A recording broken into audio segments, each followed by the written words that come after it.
Hola chicos, buen día. Ya siendo las y cuarto vamos a arrancar.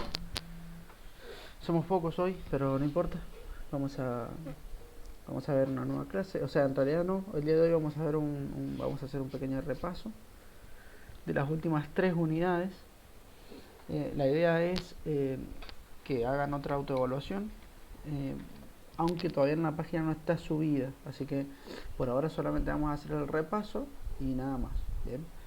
En caso de que tengan que hacer la autoevaluación o algo así, yo les voy a avisar si es que la suben. Si no la suben, entonces no la tendrían que hacer. Pero bueno, vamos a hacer un pequeño repaso de las últimas 3 unidades de, de producción 1, ¿sí? Ya como para darle un cierre a esta parte y ya después arrancar con la semana que viene con producción 2, ¿sí?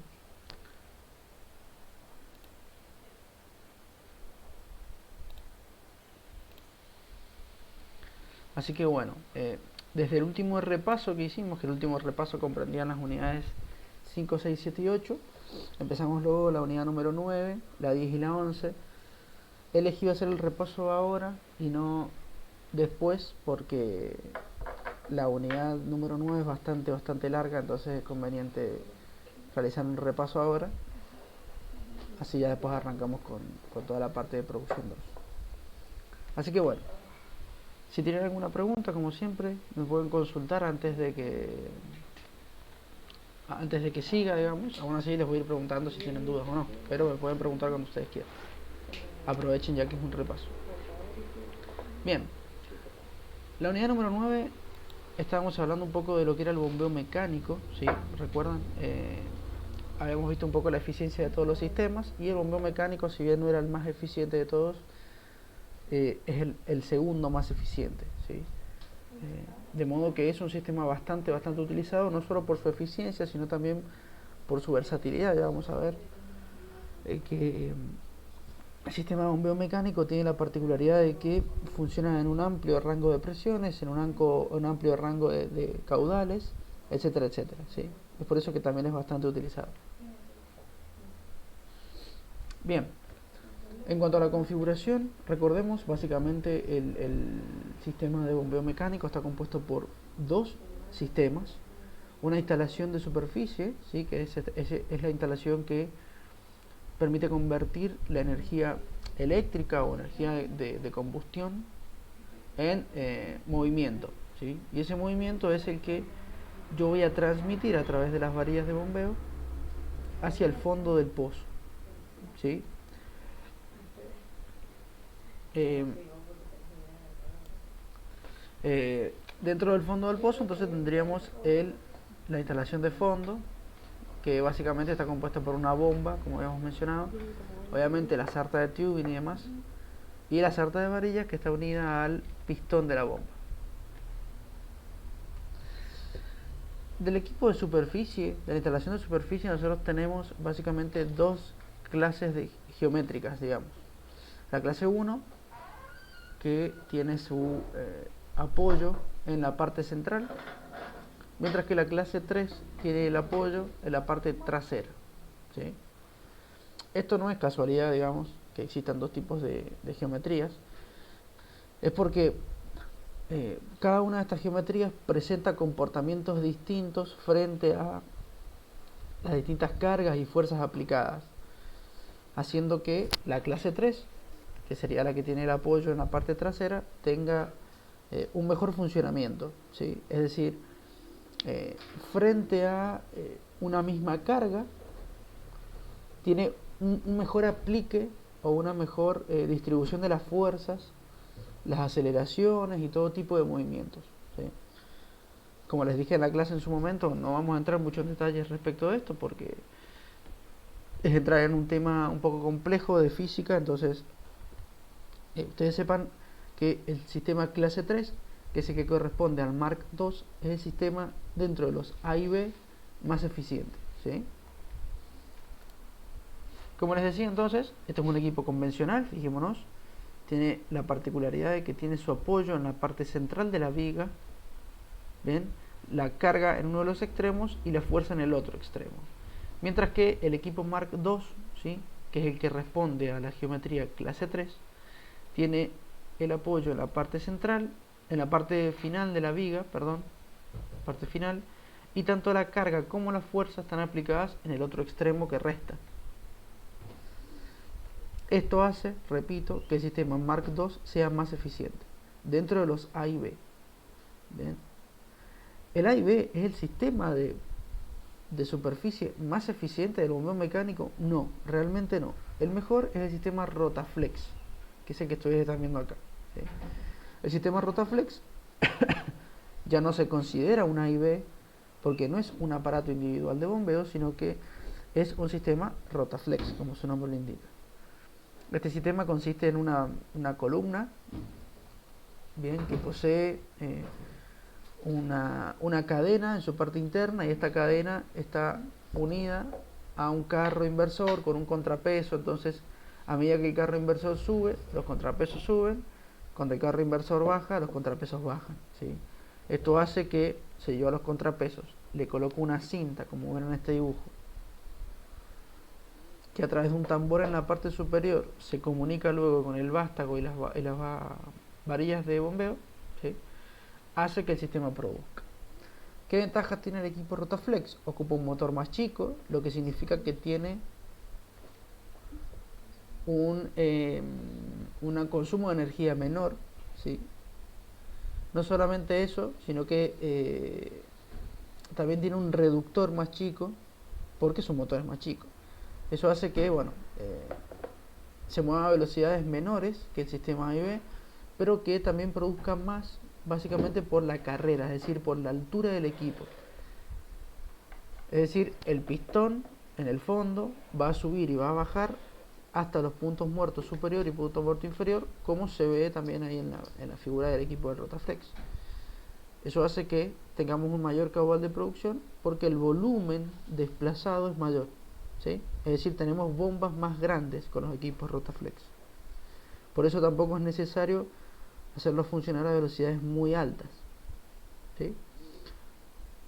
En cuanto a desventajas respecto del otro, bueno, tenemos una cadena que es la principal transmisión de potencia. Eso a veces se complica un poco porque las cadenas son bastante frágiles, pero si vemos el A y B, necesitamos unas correas para poder transmitir potencia, que al final es más o menos lo mismo que una cadena. Sí, las correas del A y B no son tan grandes como las cadenas del Rotaflex, pero aún así siguen siendo elementos, no vamos a decir débiles, porque no son débiles en realidad, pero sí son elementos que necesitan un mantenimiento constante para evitar cualquier tipo de ruptura. Bien. Bien, antes de pasar al funcionamiento, ¿cómo vienen? ¿Venimos bien? ¿Alguna duda? ¿Algo que me quieran consultar? Bien, profe, por lo menos de mi parte. Buenísimo.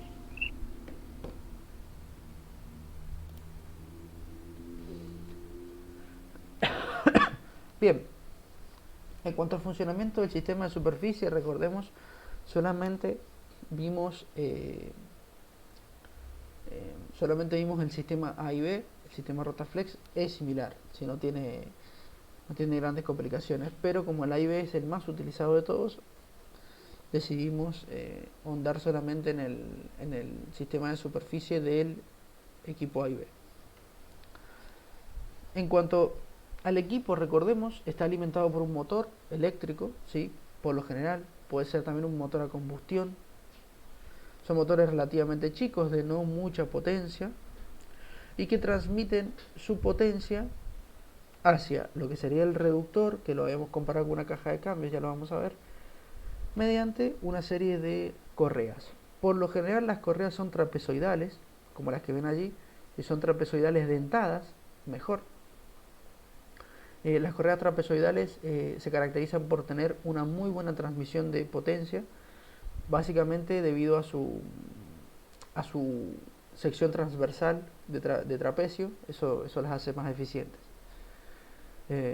Aún así, fíjense en el dibujo, en la foto, perdón, la correa está cubierta por un cubre correas. Eso es sumamente importante, ya que la correa es de caucho, por lo tanto, si está expuesta a digamos, cualquier tipo de factor ambiental, como puede ser el sol, temperaturas muy elevadas, temperaturas muy bajas, lluvia, humedad, demás, las correas sufren mucho deterioro, ¿sí? Para evitar eso, se les coloca un cubrecorreas y cada tanto obviamente hay que hacerle mantenimiento y por supuesto cada tanto hay que cambiarlas.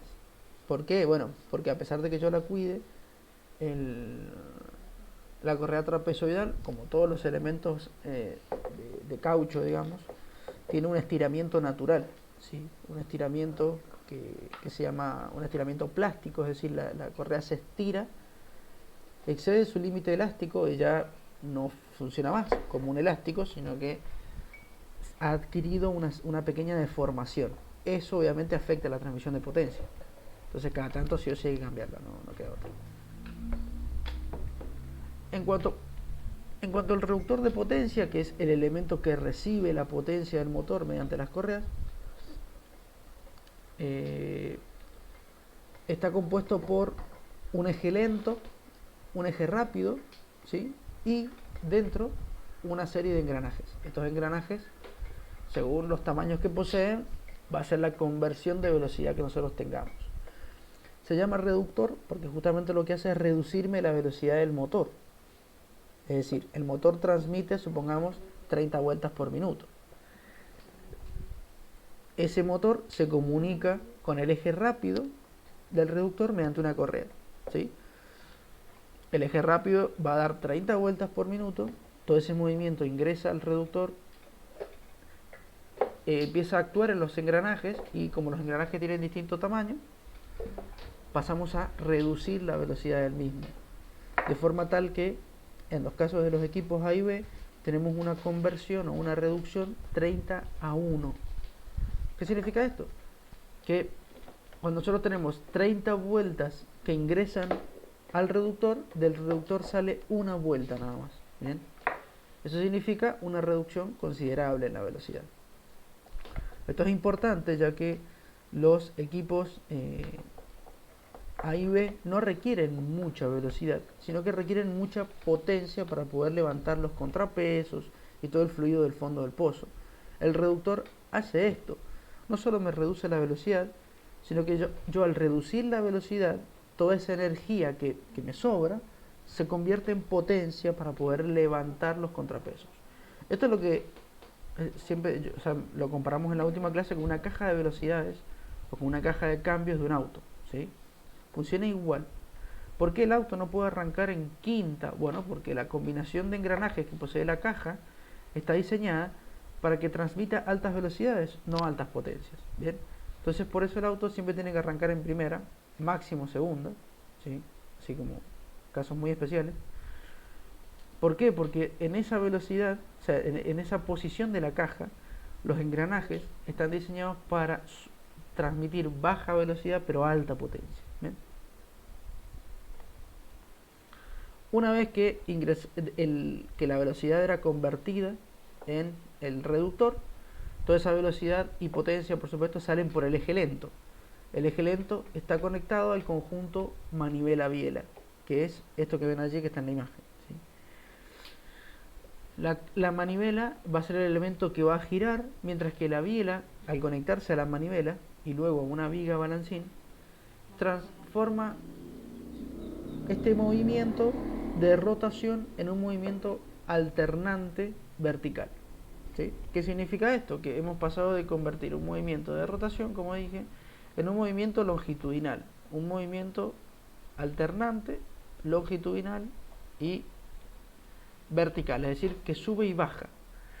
Esto es muy importante, ya que la bomba del A y B, ¿sí? La bomba de profundidad, no funciona con rotación, funciona con un movimiento alternante, ¿sí? Vertical, hacia arriba y hacia abajo. Es por eso que tengo que realizar la conversión de movimiento sí o sí.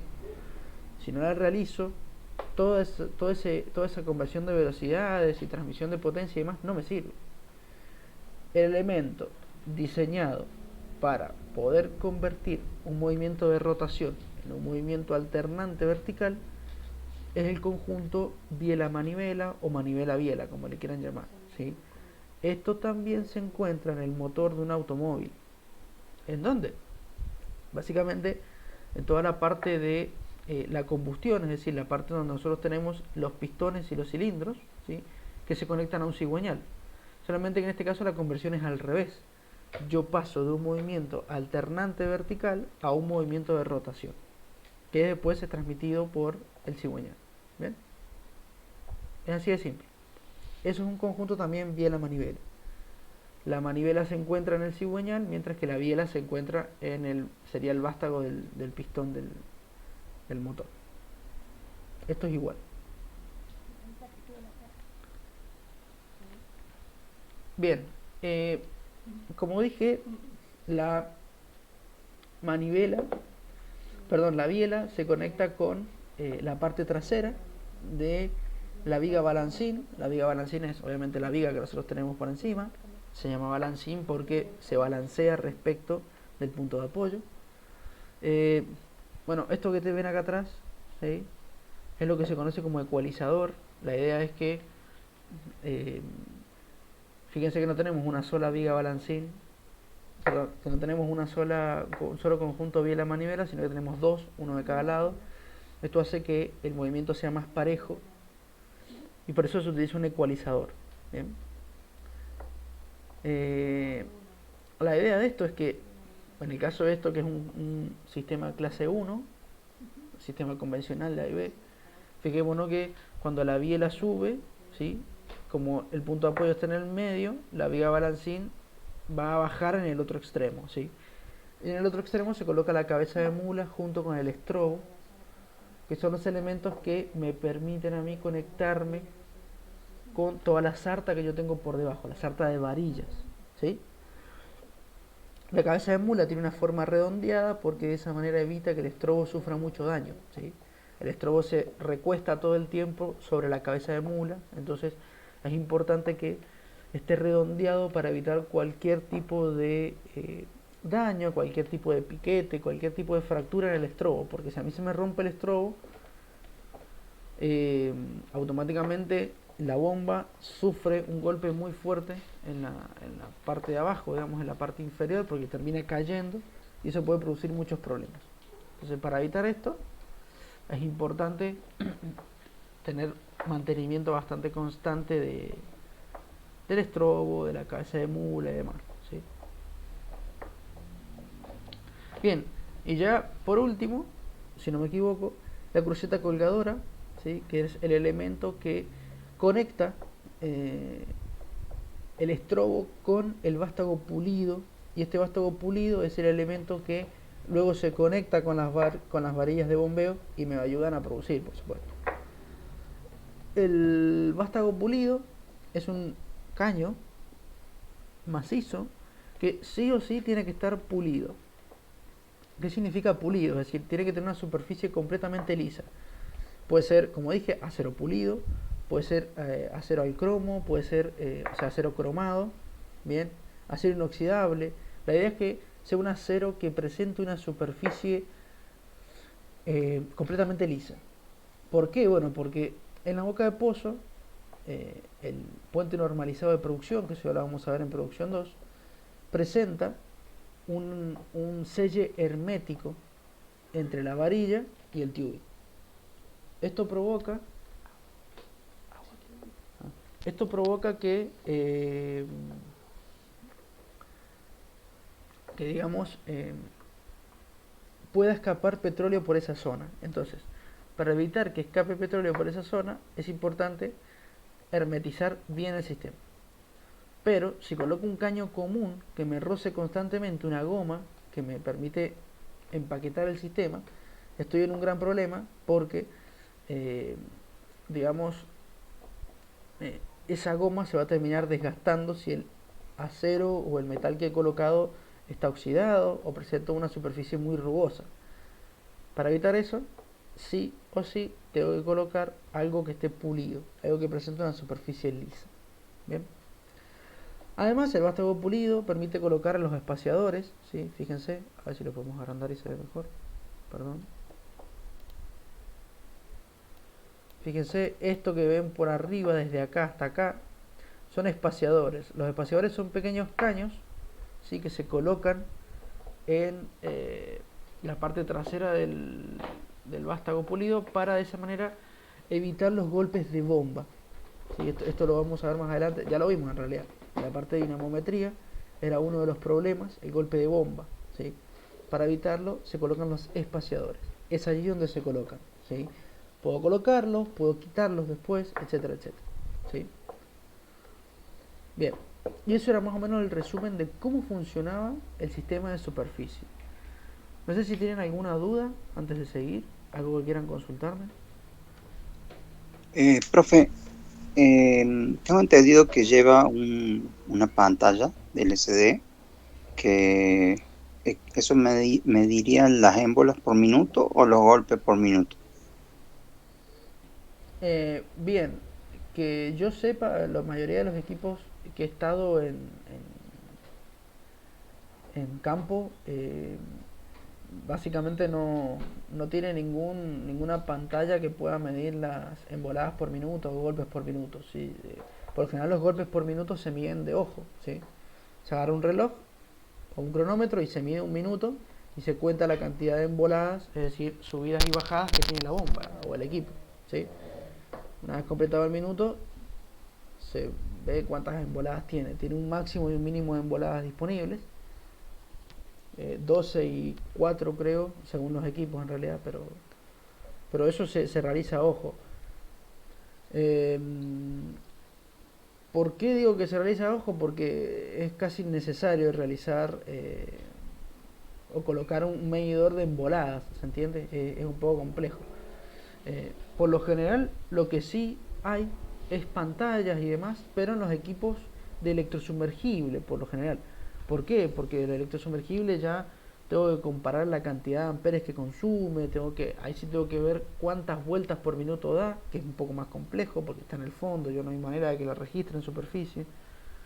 Entonces, esos casos sí, pero estos no he visto ninguna pantalla. ¿Puede tenerlo? Y sí, podría tenerlo. Algún sistema eléctrico puede llegar a tenerlo, pero es innecesario. ¿Sí? Gracias, profe. De nada. ¿Alguna otra duda?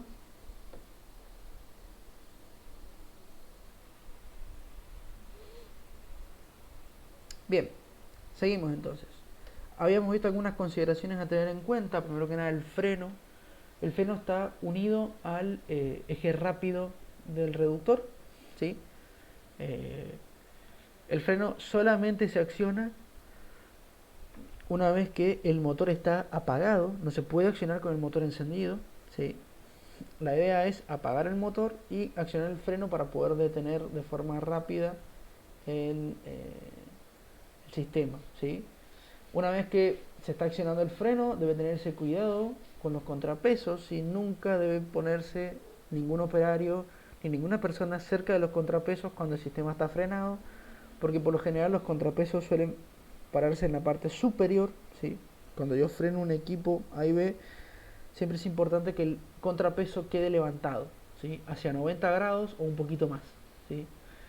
¿Por qué? Porque si quedaran abajo, cuando yo acciono nuevamente el sistema, el motor va a tener que, con su primera fuerza, ¿sí? con esa fuerza de arranque que tiene, va a tener que levantar los contrapesos, cosa que, digamos, genera un sobreexige, se sobreexige el motor. Está, sí, esa era la palabra. El motor se sobreexige. Entonces, para evitar que el motor se exija demasiado, es importante que el contrapeso esté a 90 grados. Pero eso trae aparejado una contemplación a la hora de la seguridad, y es que yo no puedo estar cerca del contrapeso por las dudas de que el freno se suelte y el contrapeso caiga y me pegue. ¿Sí? El contrapeso, fíjense, es un freno, perdón, el freno es un freno a cinta. ¿Sí? Tiene un tambor giratorio y una cinta externa que mediante una palanca yo la acciono. Esa cinta hace presión sobre el disco y lo termina frenando. ¿Bien? La palanca tiene un pequeño gancho que evita que vuelva. Aún así ese gancho es medio rústico, entonces hay que tener bastante cuidado. Bien, y algunas otras consideraciones en cuenta respecto a las velocidades. Acá estamos con el tema de los golpes por minuto. repito, los golpes por minuto es la cantidad de veces que sube y baja el sistema. Un golpe es una subida y una bajada, ¿sí? Los dos juntos. Subida y bajada es un golpe. O bajada y subida, no sé, dependiendo de cuándo empecé a contar, pero por lo general se empieza a contar desde la subida y luego la bajada. Las velocidades mínimas son 4 golpes por minuto para los A y B, y para el Rotaflex 0,5 golpes por minuto, fíjense que es más lento el sistema. Y las velocidades máximas en los A y B va de 8 a 12 dependiendo si el equipo es nuevo o no, y 4,5 para los Rotaflex. Bueno, seguimos mencionando que el Rotaflex maneja velocidades mucho menores de producción que el equipo A y B, pero eso no quiere decir que maneje caudales menores, ya que sus bombas son más grandes, entonces tenemos un mayor volumen.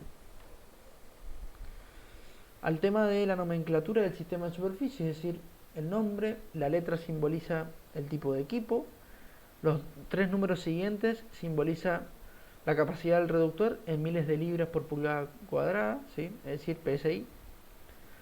Los otros números, digamos el segundo número de 3 cifras significa la capacidad estructural del equipo en libras, en cientos de libras, es decir, la capacidad, la cantidad de peso que puede soportar.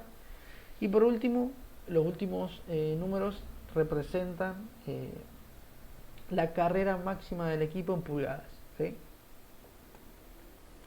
Y eso era más o menos el equipo de superficie, ¿sí? En cuanto a la bomba de profundidad, habíamos visto cómo funcionaba, ¿sí? El sistema era relativamente simple, está compuesto por un barril y un pistón.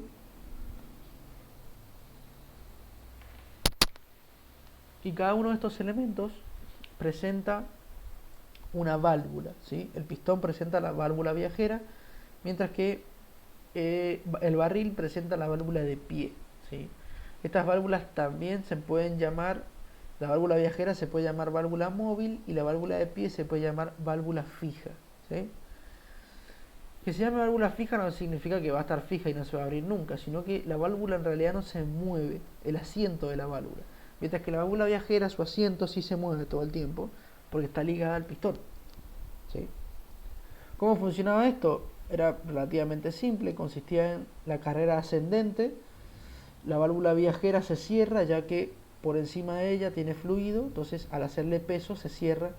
Mientras que la válvula de pie, por el efecto pistón que genera el pistón propiamente dicho, es decir, este efecto de succión, la válvula de pie se abre y permite el ingreso de más fluido a la bomba. Cuando el pistón llega a la parte superior, ahora comienza a bajar, ¿sí? Cuando digo que llega a la parte superior no me refiero que llega hasta la superficie, sino que llega hasta la parte superior del barril, hasta donde llega el barril. Una vez que llega hasta allí, el pistón comienza a bajar. Eso genera en la válvula de pie una compresión porque el fluido se está comprimiendo, entonces la válvula de pie se cierra, mientras que la válvula viajera se abre, ya que el fluido quiere ingresar otra vez hacia la parte interna del pistón, ¿sí? Una vez que llega al fondo, se repite el paso 1, que era el de la carrera ascendente, y así sucesivamente, ¿sí? Es un sistema muy simple, no tiene grandes complicaciones, excepto porque tiene muchas partes móviles, y esa es una de las desventajas que presenta. Las partes móviles terminan deteriorándose con el tiempo, ¿sí? Lo que genera pérdidas en la producción, etcétera, etcétera, ¿sí? Bueno, a la hora de nombrarse, se nombra con un montón de letras que las tienen acá representadas, y esto no vamos a entrar mucho en detalles. A la hora digamos, de nombrar, a la hora de ponerle un nombre a las bombas de profundidad, tengo que tener en cuenta el tamaño del tubing, el diámetro de la bomba, el tipo de barril, es decir, si es pared gruesa o fina, la ubicación del anclaje superior, inferior, ¿sí? O inferior para barril móvil, y el tipo de anclaje, es decir, si es a copas o mecánico. Y no solo eso, sino que también debo tener en cuenta la longitud del barril, la longitud nominal del pistón y la longitud total de extensiones, ¿sí? Tiene un nombre bastante larga las bombas, ¿sí?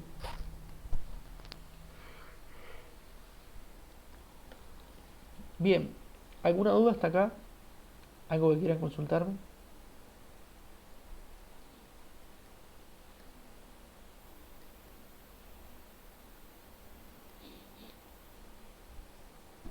Bien, seguimos entonces. Dentro de las bombas de profundidad hay dos tipos, ¿sí? Que son los tipos dominantes, digamos. Primero que nada, la conocida bomba de tubing, ¿sí? La bomba de tubing es una bomba que tiene la particularidad de que su barril, en vez de estar en el interior de la sarta de tubing, está formando parte de la sarta de tubing. Es decir, el barril se comporta como un tubing más. ¿Cuál es la gran ventaja de este sistema? Muy simple.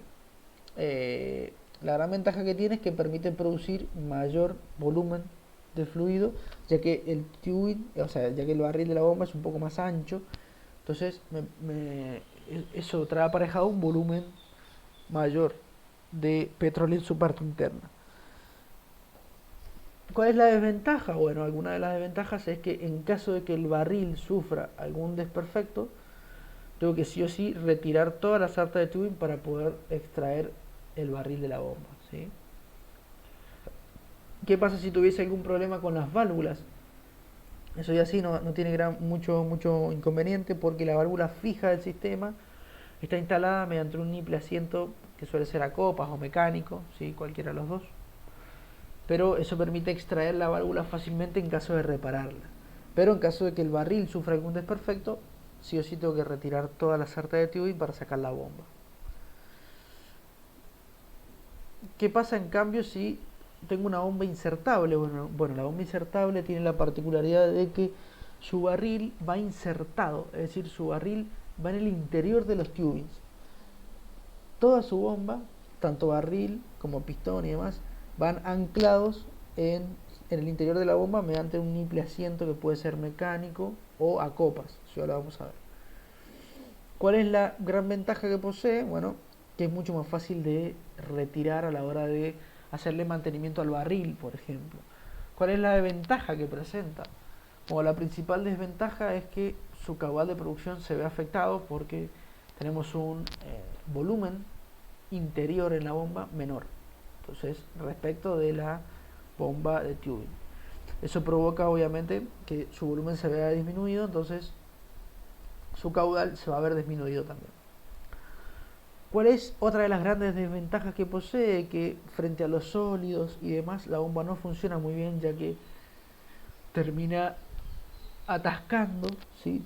El acople que tiene la bomba con el tubing, entonces de esa manera me evita retirarla y al final estoy en la misma que una bomba de tubing, ¿sí?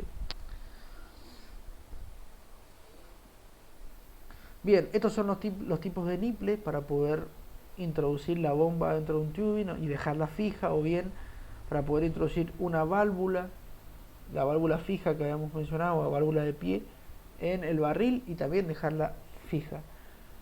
El niple asiento es un elemento que me permite acoplar, ¿sí?, un caño con otro caño y que a su vez me produzca un sello hermético, o bien me produzca un sello tipo mecánico para evitarme su movimiento. Para esto están los niple asiento mecánicos y los niple asiento comunes, ¿sí? El niple asiento común o a copas es un elemento que está compuesto por un caño que posee una serie de gomas en su parte externa, como si fuesen O-rings, ¿sí? Estas gomas, al introducirse en otro caño, se introducen de manera que yo las tengo que meter a presión, y una vez que está allí, listo, el sistema está fijo. ¿Cuál es la desventaja que presenta? Es más fácil de retirar que otros elementos. Eso puede ser una ventaja a la hora de retirar, pero también es una desventaja porque a veces se suelen soltar cuando tengo golpes de bomba y demás. Bien. El niple mecánico es una herramienta similar, pero que ya no tiene ningún elemento de goma, sino que es un caño metálico que presenta una serie de líneas sin metal, digamos, serie de orificios en forma de línea. Entonces yo cuando voy a meter el metal en otro caño, se deforma el metal y cuando sale el otro extremo vuelve a su forma normal, evitando, digamos, que se afloje. La gran ventaja que tiene este sistema es que eh, es bastante difícil de sacar, ¿sí? Es un elemento, es un sistema que presenta un acople bastante bueno, entonces para poder retirarlo tengo que aplicar mucha fuerza desde la superficie. Bien, algunas consideraciones a tener en cuenta dentro de la bomba de profundidad. Habíamos hablado del diámetro del pistón. Si el diámetro del pistón depende del diámetro del tubing, básicamente. Es decir, yo no puedo colocar un diámetro de pistón muy grande porque tiene que haber siempre una luz entre el barril y el pistón, es decir, un espacio entre el barril y el pistón. ¿Por qué? Bueno, esto es importante, primero que nada, para evitar que se queden agarrados uno con el otro, por supuesto. Y es necesario esa pequeña distancia para que exista escurrimiento. ¿Qué significa esto? Que parte del petróleo que está por encima del pistón termina, digamos, volviendo hacia la parte baja del pistón, es decir, hacia el barril. Esto no siempre es malo, o sea, si vuelve en grandes cantidades es malo, pero si vuelve en bajas cantidades no es malo porque me ayuda a lubricar el sistema, ¿sí? Al lubricarme el sistema evita que el barril y el pistón se queden agarrados. La longitud del pistón no siempre tiene que ver, digamos, con la longitud del barril ni demás. La longitud del pistón últimamente se utiliza con la consideración esa que ven allí, un pie de pistón por cada 1000 pies de profundidad. Y ya está. ¿Sí? La longitud del barril, por lo general se utilizan 3 longitudes de barril eh, como las que ven allí, ¿sí? De 16, 20 y 24 pies, considerando todas las extensiones y demás. Aún así, esta es una longitud, digamos, nominal, son las más utilizadas dentro de la industria. Luego el espesor de la pared del barril depende básicamente si estoy produciendo mucho o poco gas, y además de eso si estoy, digamos, eh, a una profundidad moderada o si estoy a una gran profundidad. Eso depende. Y los materiales usados por lo general son aceros, ¿sí? Aceros con cromo, ¿sí? O en el caso de las válvulas y de los asientos de las válvulas suelen ser carburo de tungsteno combinado con algunos metales, sino carburo de tungsteno puro, ¿sí? Bien, ¿alguna duda hasta acá? ¿Algo que quieran consultarme?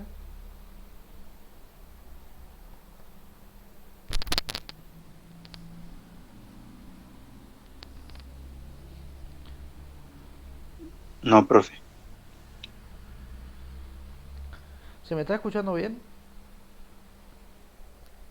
Perfecto. Buenísimo. Bien, algunos problemas comunes dentro de una bomba, ya los habíamos visto, era la presencia de arena, ¿sí? Eh, Cuando hablamos de arena, estamos hablando de que la arena produce mucho desgaste, ya que la bomba presenta muchos elementos móviles, como las válvulas. Entonces produce mucho desgaste entre las válvulas, se puede quedar alojado entre el espacio del barril y el pistón, lo que me puede producir atascamientos, desgaste excesivo, ¿sí? Ruptura del pistón y del barril, ¿sí? Y lo peor de todo es que también se puede fijar en los anclajes, ¿sí? En los niples, evitando luego la liberación de la bomba.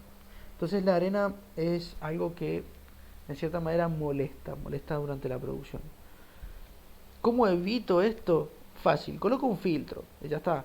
O sea, puedo ser un filtro más utilizado es el filtro Parisi, que es un filtro doble, ¿sí? Es un filtro que tiene un filtro grueso, digamos, en la parte externa y un filtro más fino en la parte interna.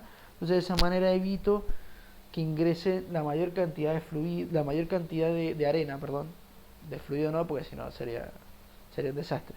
El filtro Parisi tiene una doble capa justamente por eso, porque si tuviese directamente un filtro fino me limitaría un poco el caudal de producción. Entonces, al tener una doble pared, primero me limita los gruesos y me deja pasar los finos, no hay problema, ya adentro me limita los finos, y de esa manera no tengo, digamos, un entorpecimiento muy grande en la parte de la producción. ¿Me va a entorpecer la producción? Y sí, no es lo mismo tener un filtro que no tenerlo, obviamente. En cuanto a caudales, me afecta un poco.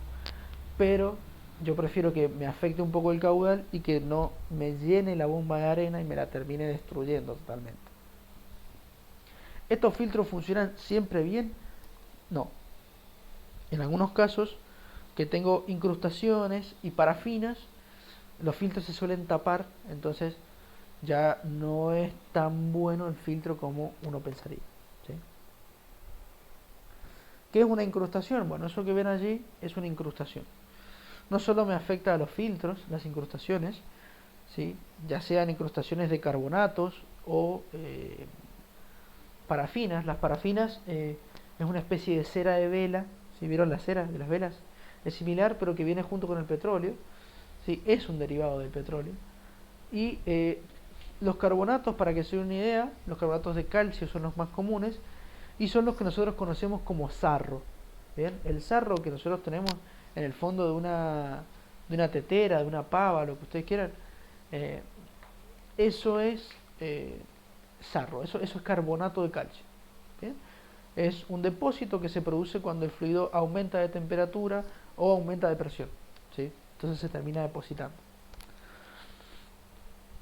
A diferencia del resto de los compuestos que se tienden a disolver cuando aumenta la temperatura, los carbonatos pasa al revés. Mientras más alta la temperatura, peor. Menos se disuelven, más se depositan, ¿sí? Eso en una tetera no es un problema. En una pava, porque yo le echo un poquito de vinagre, hiervo agua y ya está, se sale, ¿se entiende? Pero ¿qué pasa en un pozo petrolero? Bueno, en un pozo petrolero ya es un poco más complejo porque se me puede depositar, en el caso de tener filtros de arena, en los filtros, entorpeciéndome la producción.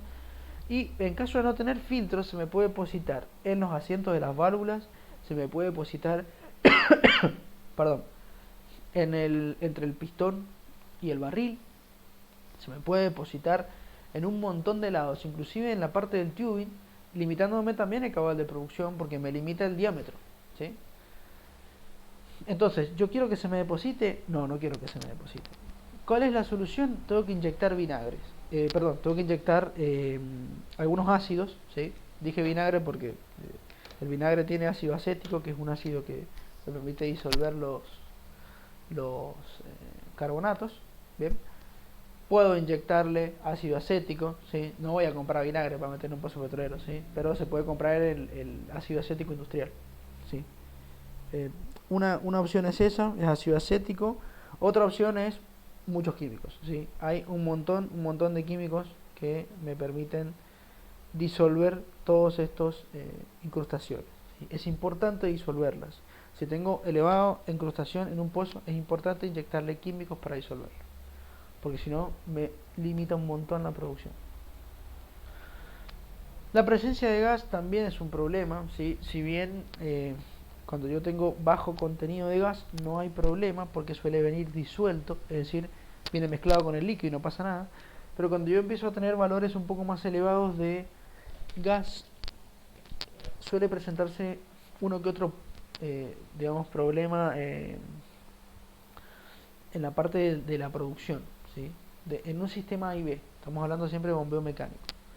¿Qué pasa con el gas? Si ustedes ven la imagen allí, el gas, si yo tengo un llenado del pozo bastante lento, es decir, empiezo a producir y el pozo tarda mucho en llenarse, se disminuye mucho su nivel, entonces la bomba deja de absorber petróleo, ¿sí? En ese caso todo ese espacio vacío es un problema, eso se llama espacio nocivo, y en ese espacio nocivo yo lo que voy a tener es presencia de gas, siempre, ¿sí? Eso es un problema bastante grande porque a la hora de que la bomba ahora baje, el pistón baje, la válvula no se va a abrir, entonces me va a afectar la producción, ¿sí? Va a producir lo que se llama el golpe de fluido, ¿sí? Lo que me provoca, digamos, bastantes daños en la parte del sistema de bombeo. Entonces, ¿puedo producir gas? Sí, lo puedo producir. ¿Tiene que haber espacio nocivo? No, porque si hay espacio nocivo, el gas se libera en esa zona y me afecta la producción. ¿Cómo se podía, digamos, cómo lo puedo evitar, digamos, a este espacio nocivo por la presencia y que me dé presencia de gas? Simple. Puedo disminuir la carrera de la bomba, bien. Puedo limitar los golpes por minuto. Si disminuyo los golpes por minuto, lo que hago es darle más tiempo al pozo para que se llene, entonces no tengo riesgo de que haya espacio nocivo, ¿sí? Puedo mandar la bomba más abajo, es decir, la puedo profundizar. Entonces de esa manera, si el nivel de fluido baja, no hay problema porque sigue siendo un nivel alto para la bomba. Bien. Y bueno, esas son algunas de las soluciones presentes cuando tengo presencia de gas. ¿Sí? Hay veces que, ojo, hay veces que el pozo no presenta gas y ese espacio nocivo, ¿sí? Ese espacio nocivo queda vacío y queda con poca cantidad de gas o casi nada de gas. ¿Bien? Aún así el espacio nocivo sigue siendo un problema. ¿Por qué? Porque me va a seguir produciendo un golpe de fluido, sí o sí. Y ya por último, alguno de los otro problema puede ser petróleo muy viscoso, ¿sí? Habíamos hablado de que, a ver, la viscosidad es, digamos, esta resistencia que opone un fluido a ser desplazado. Mientras mayor sea su viscosidad, más difícil va a ser desplazar el fluido o bombearlo. Los petróleos viscosos son muy comunes, ¿sí? Los petróleos viscosos son bastante comunes. La viscosidad es una característica de los aceites. Si ustedes fíjense que tanto el aceite de cocina como el aceite, o sea, cualquier tipo de aceite, el del auto y demás, suele presentar una viscosidad, ¿sí? Que no es lo mismo que densidad, ojo, no la mezclen. Densidad es otra cosa distinta porque los aceites son muy poco densas, pero sí son muy viscosas. Bien. ¿Cómo podemos hacer para afectar la viscosidad? Simple, por ejemplo, una manera muy simple de disminuir la viscosidad de un fluido es aumentando la temperatura. Fíjense el aceite, ¿sí? El aceite de cocina es el ejemplo claro. El aceite de cocina es viscoso si yo lo tiro en una sartén caliente, ¿sí? Una olla caliente, lo que fuere, se termina volviendo muy líquida, ¿sí? Su viscosidad disminuye. Eso es porque le aumentaba la temperatura. ¿Puedo aumentar la temperatura en un equipo de bombeo mecánico? Sí, pero es medio complejo, ¿sí? Existen algunas otras soluciones, como utilizar pistones de menor longitud, ¿sí? Eso me ayuda a producir petróleos viscosos, ¿sí? Podría llegar a utilizar, obviamente tengo que utilizar varillas que soporten mayores esfuerzos, ¿sí? Puedo aumentar la carrera y disminuir los golpes por minuto. Al disminuir los golpes por minuto, no hago que el equipo sufra tanto, entonces puedo producir, ¿sí? Puedo utilizar bombas que tengan una mayor luz entre pistón y barril, es decir, un mayor espacio entre ellos, para aumentar el escurrimiento y evitar que falte líquido para lubricar el sistema. Bien. Aún así, si tengo un fluido muy viscoso, lo ideal es utilizar una bomba PCP, que es la que vamos a ver después, que ya la vimos, pero la que vamos a repasar más adelante, ¿sí? Son las bombas ideales para la producción de fluido viscoso, ya que fueron inventadas para eso, ¿sí? Se inventaron para poder producir petróleos viscosos. Bien, hasta ahí, ¿vamos bien?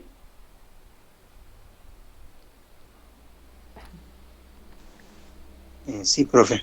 Buenísimo, ¿ninguna duda? ¿Todo bien, todo claro? Es un repaso igual, por eso voy rápido, pero si tienen alguna duda me preguntan igual.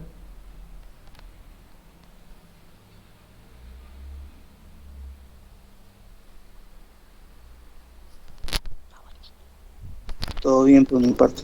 Buenísimo. Espera, voy a revisar a ver si hay alguien escrito. Bien. Luego, ya una vez, ya como para finalizar, habíamos hablado un poquito de la dinamometría, ¿sí? La dinamometría es un ensayo que se realiza solamente en los equipos de bombeo mecánico. Repito, solamente en los equipos de bombeo mecánico, ¿sí? Puede ser A y B, puede ser Rotaflex, puede ser el A y B este que tiene un cilindro y pistón, ¿bien? El neumático, no hay problema. Pero sí o sí tiene que ser un equipo de bombeo mecánico. ¿El PCP lo puedo hacer? No, no lo puedo hacer. ¿El electrosumergible? Tampoco. Gas lift? Tampoco, ¿sí? Solamente en bombeo mecánico. Es un sistema, es un ensayo, perdón, que permite básicamente obtener una carta dinamométrica de superficie. ¿Qué es una carta dinamométrica? Básicamente es un gráfico que me permite relacionar las cargas que soporta el sistema de superficie, por eso se llama de superficie, versus, o sea, en el eje de ordenadas, en el eje Y, voy a tener las cargas que soporta el sistema, y en el eje X, o eje de abscisas, voy a obtener la carrera de la bomba, es decir, la distancia entre el punto muerto inferior y el punto muerto superior. Todas las dinamometrías que yo obtengo son de superficie. Habíamos visto que también existen cartas dinamométricas de fondo. Bien, eso es porque la carta dinamométrica de superficie, mediante una conversión matemática, lo puedo hacer manual, pero no hace falta, hoy día vienen programas de computadora, por supuesto. Hago una conversión entonces de la carta de superficie a carta de fondo. ¿Cómo se hace? Muy simple. Tengo que desestimar los esfuerzos de las varillas, tengo que desestimar los esfuerzos de superficie, tengo que desestimar los estiramientos de varilla, de tubing y demás, y una vez hecho todo eso, ¿sí?, obtengo la conversión de cargas en función de el fondo, digamos, cuánto soportan las válvulas de fondo. A mí me interesa analizar las dos dinamometrías, la de superficie y la de fondo, ¿sí? Con la de superficie voy a ver cómo está funcionando el sistema de superficie, mientras que con la de fondo voy a observar cómo está funcionando el sistema de fondo. Es decir, para decirlo con otras palabras, con la carta dinamométrica de superficie yo examino cómo funciona mi sistema A y B, convencional, Mark II, lo que fuere. Mientras que con la carta dinamométrica de fondo, yo lo que hago es observar cómo funciona la bomba de fondo, ¿sí? Las varillas y demás también obtengo su funcionamiento mediante la carta dinamométrica de superficie, ¿sí? Bien, la dinamometría se realizaba con un dinamómetro, que es un elemento que ya lo habíamos visto más o menos. Está compuesto por una serie de pistones y demás, que se acopla, digamos, ahí justo entre la planchuela base y las crucetas, ¿sí?, o demás, o entre la grampa y la cruceta, ¿sí? En ese espacio se coloca por lo general digamos, el dinamómetro, ¿sí? Una vez fijado el dinamómetro, trae un pequeño cordel que se tiene que enganchar en la boca de pozo, y ese cordel se va a ir, digamos, estirando, recogiendo y demás, lo que me va a permitir medir la carrera del equipo. ¿Bien? Habíamos hablado de estas cartas. Teníamos una carta ideal. En el punto A se abre, o sea, tenemos la carrera ascendente para allá, para este lado, y la carrera descendente para este lado, ¿sí? En la carrera ascendente, supongamos que estamos en A, comienza la carrera ascendente, se abre la válvula y automáticamente se carga todo el sistema. Sube hasta la superficie, una vez que llega allí, baja, ahora comienza la carrera descendente, ¿sí? Comienza la carrera descendente y el sistema automáticamente se cierran las válvulas y se abren las otras respectivamente, se descarga todo y volvemos hacia abajo para volver a buscar fluido y demás, ¿sí? Esto es ideal. ¿Qué significa ideal? Yo no tengo en cuenta rozamientos, yo no tengo en cuenta algunas pequeñas trabas que se pueden producir en la bomba, yo no tengo en cuenta el tiempo de apertura de las válvulas, no tengo en cuenta el estiramiento de las varillas, nada de eso, ¿sí? Es perfecto el sistema. ¿Esto existe en la realidad? No, no existe en la realidad, ¿sí? Entonces, a medida que yo voy obteniendo o le voy sumando algunas deficiencias reales, ¿sí?, como dije, el estiramiento y demás, obtengo como resultado esta carta dinamométrica. Esto sí es una carta dinamométrica de superficie real. Ahí tienen toda la explicación de cada uno de los puntos y las distancias entre los puntos, pero no vamos a entrar mucho en detalle en esto, ¿sí? Lo importante que ustedes sepan es que con la carta dinamométrica yo puedo examinar todos estos valores, ¿sí? Primero que nada, la carga mínima que me soporta el sistema y la carga máxima que me soporta el sistema. Fíjense, esta es la carga máxima. Bien, esta que está acá arriba. ¿Por qué es importante conocer la carga máxima del sistema? Simple, porque mi equipo de superficie soporta solamente ciertas cargas máximas, ¿sí? Eso lo vimos cuando, ¿se acuerdan la nomenclatura? ¿Cómo nombramos el equipo de superficie? Bueno, el equipo de superficie tiene una capacidad máxima. Por encima de eso no puede trabajar. Bien. También me ayuda a verificar mediante un ensayo, que lo explicamos la clase que explicamos esto, el peso de las varillas más el peso del fluido. También me permite verificar si la válvula del pistón está funcionando bien, ¿sí? Eso se llama prueba de válvula móvil, ¿sí? O prueba de válvula viajera, ¿sí? Y luego en la carrera descendente puedo verificar el peso de las varillas solamente, entonces de esa manera conozco el peso del fluido, ¿sí? Porque si resto del anterior con este que les acabo de mencionar, obtengo el peso del fluido. Y también me permite verificar si las válvulas de fondo están funcionando bien. Por eso esta prueba se llama prueba de válvula de pie, ¿sí? O válvula fija. También me permite obtener lo que se llama el efecto del contrapeso, que es una línea que se obtiene en este punto. De esa manera puedo ver si el efecto del contrapeso está bien o está mal. Por lo general los contrapesos tienen que estar más o menos a la mitad de la carta, ¿sí? Si están muy por encima quiere decir que están mal los contrapesos, si están muy por abajo también quiere decir que están mal los contrapesos, y sí o sí tengo que arreglarlo. Bien. También me permite obtener la carrera real del equipo de superficie, fijémonos. Y bueno, una vez hecho esto y habiendo convertido todos los datos, puedo obtener las cartas de fondo, que acá había un videito, ¿se acuerdan? Donde examinábamos cada una de las cartas de fondo y digamos en cada carta de fondo que examinamos más o menos les mencionaba el problema y les mencioné la posible solución. Bien. Esto no vamos a ver de vuelta el videito porque es un poco largo, pero como la clase está subida en digamos a internet, ¿sí? Es bueno, ya les pasé la lista, creo. Ustedes tienen una lista en YouTube. Si ustedes se meten en mi canal de YouTube, van a listas de reproducción y hay una lista para cada uno de los cursos. Su lista dice auxiliar en petróleo y gas 17.10. Se meten ahí, están ordenadas las clases en manera cronológica, como las hemos ido viendo, ¿sí? En la clase número, no me acuerdo qué clase realmente, pero en la unidad número 9, la parte 2, vimos este video al final. Más o menos les expliqué bien qué era algunos tipos de problemas, algunas cartas dinamométricas de problemas de fondo con la posible solución, ¿sí? Así que bueno, no sé si mientras tanto tienen alguna consulta, alguna duda, ¿sí? Me preguntan, pueden preguntarme ahora, ¿sí? Este video, como dije, no lo vamos a pasar. Si ustedes quieren revisarlo, pueden ir a la clase esta. Total, son 10-15 minutitos como mucho, lo ven allí para el repaso, digamos. Pero mientras tanto, no sé si tienen alguna duda.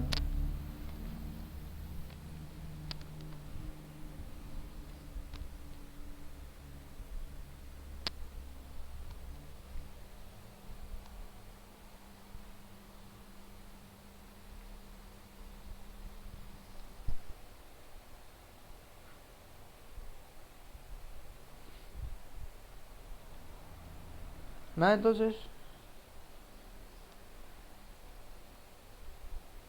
¿Me escuchas, verdad?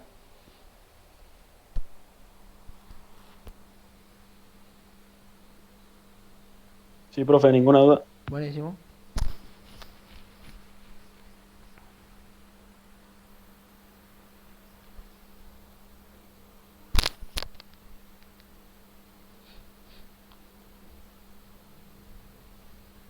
Bueno, entonces seguimos. Si no hay nada, seguimos.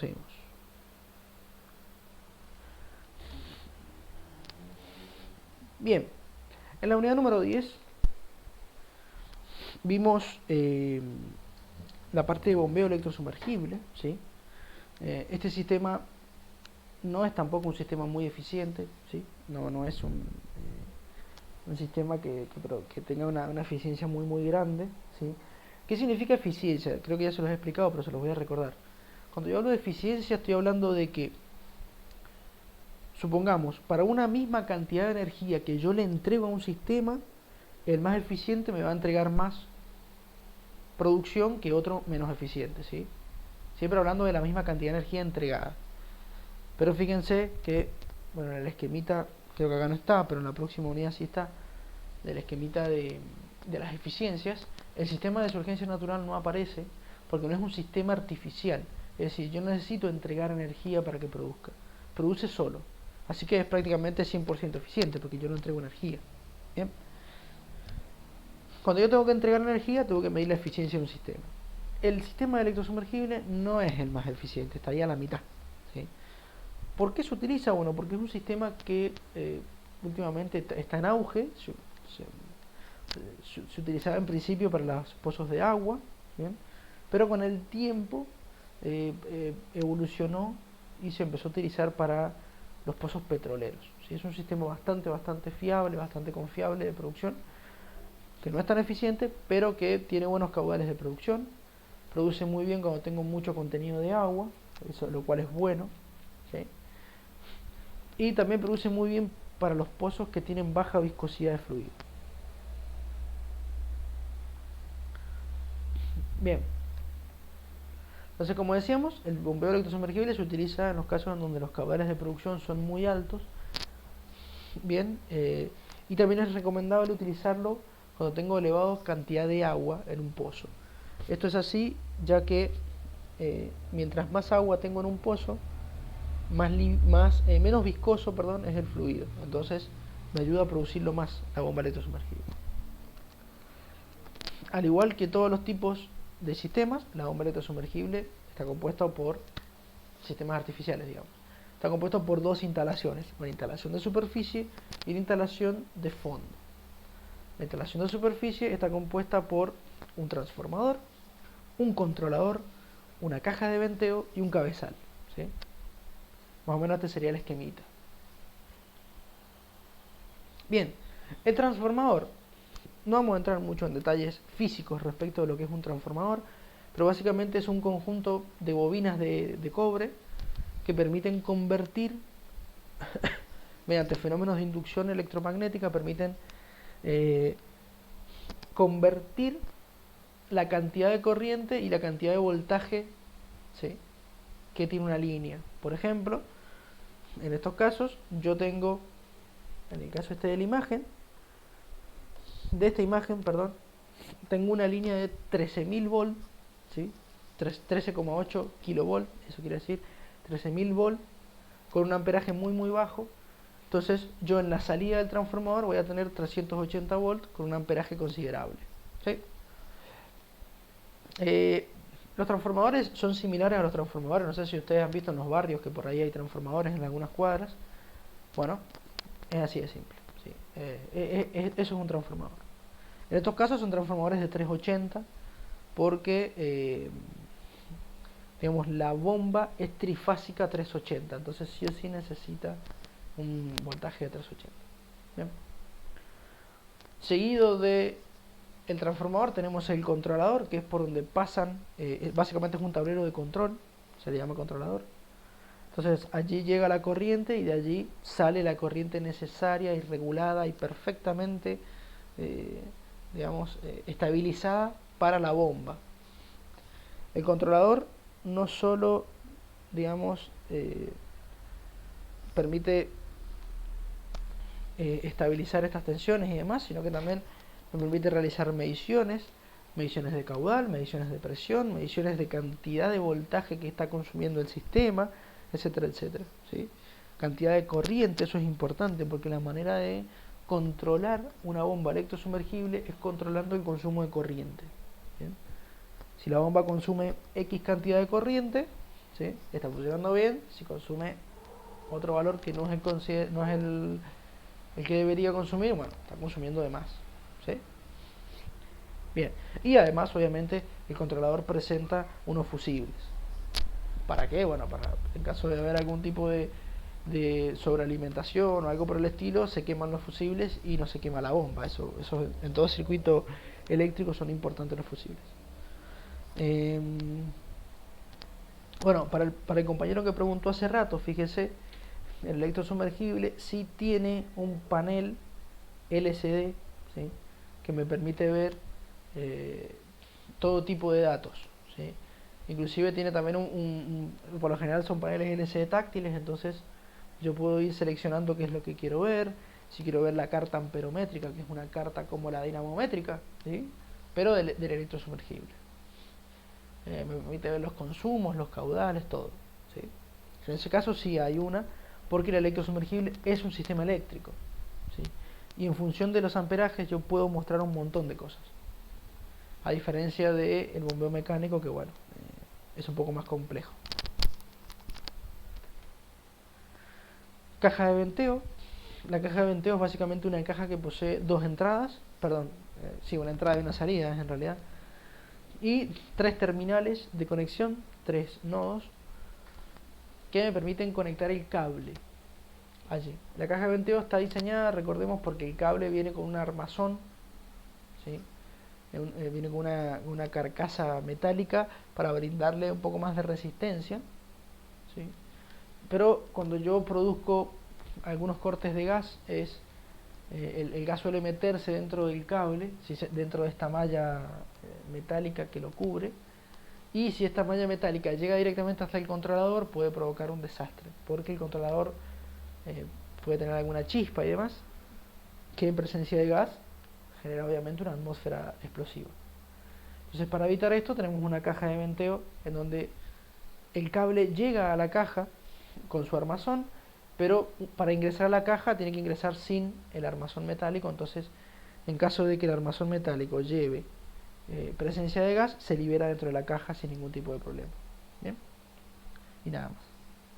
Bueno, ya por último la boca de pozo, o sea, por último hablando del equipo de superficie, la boca de pozo, que es similar a cualquier colgador, pero tiene la particularidad de que obviamente necesita un pequeño orificio para que pase el cable que me alimenta la bomba, ¿sí? Esta bomba electrosumergible tiene la particularidad, por eso se llama electrosumergible, porque tiene un motor eléctrico pero en el fondo del pozo, ¿sí? El motor eléctrico no está en la superficie, no es como el AIB o como el PSP, que tienen los motores en la superficie. El equipo electrosumergible tiene el motor adentro del pozo, ¿sí? Entonces yo sí tengo que llevar la alimentación por un cable hasta el fondo del pozo, no me queda otro. Bien, hasta ahí vamos bien. ¿Alguna duda?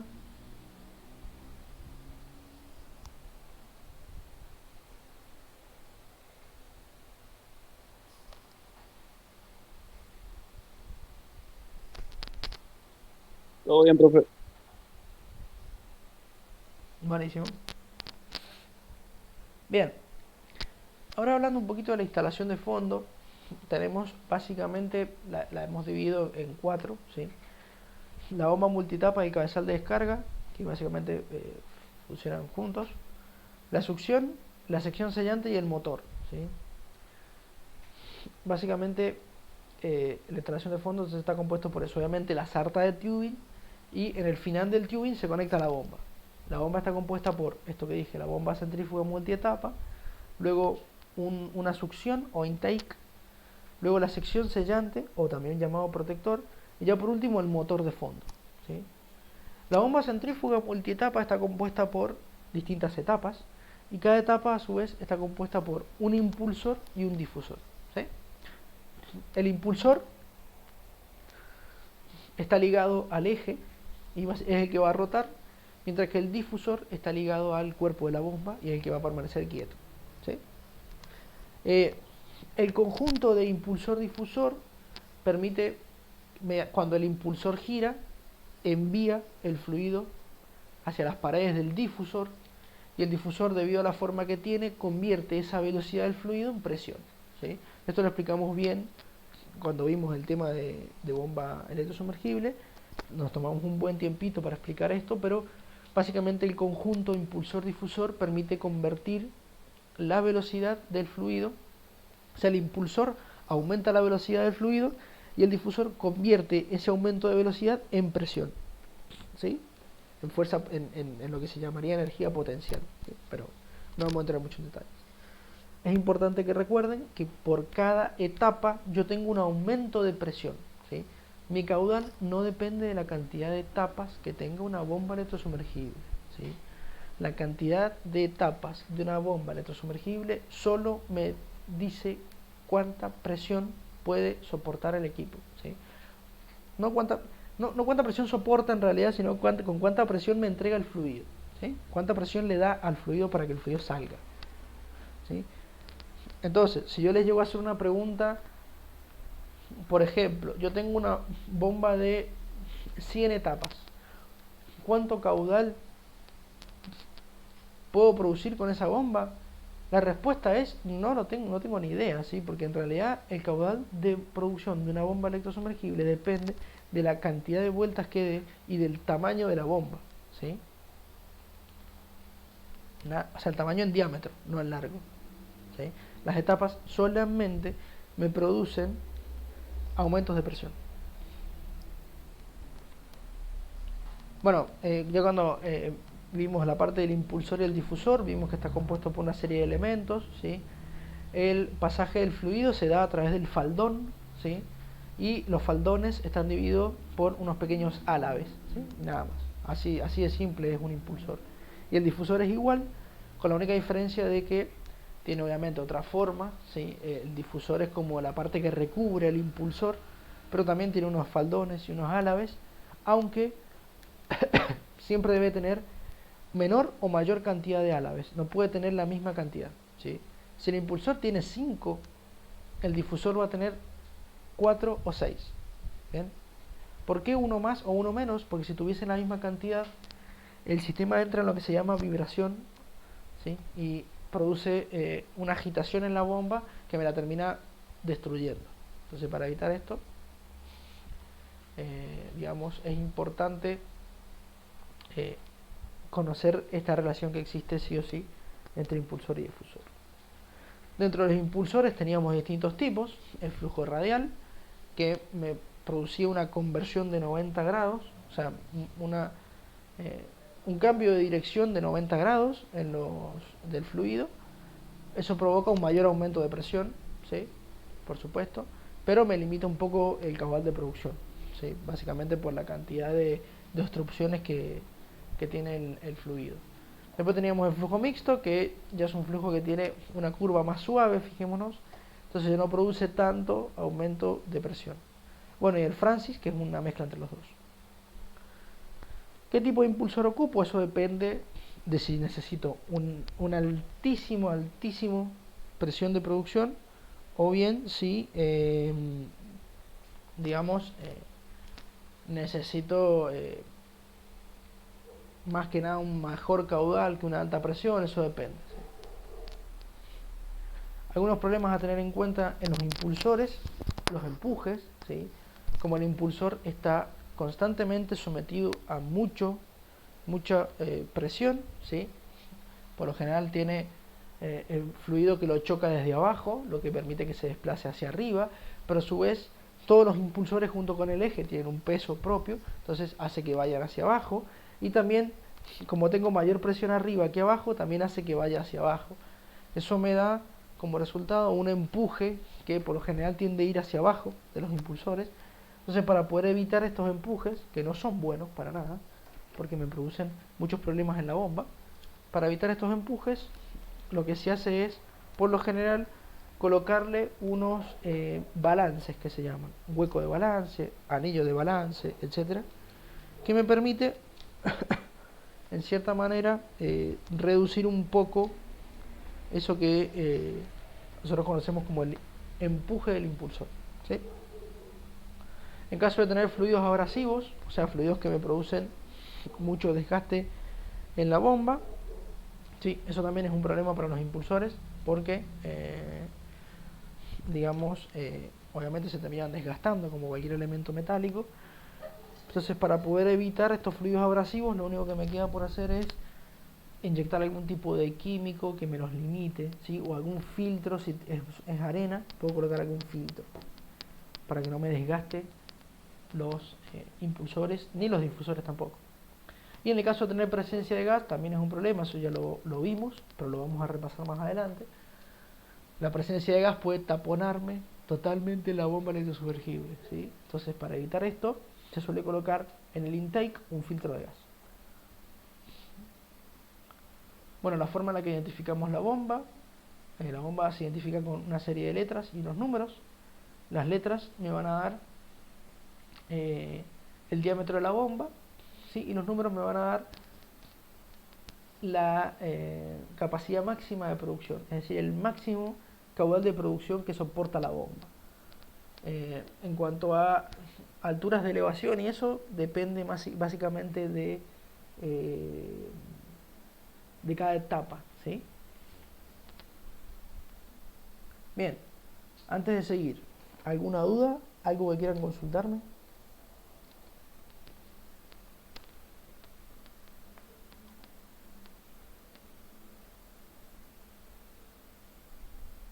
No, profe.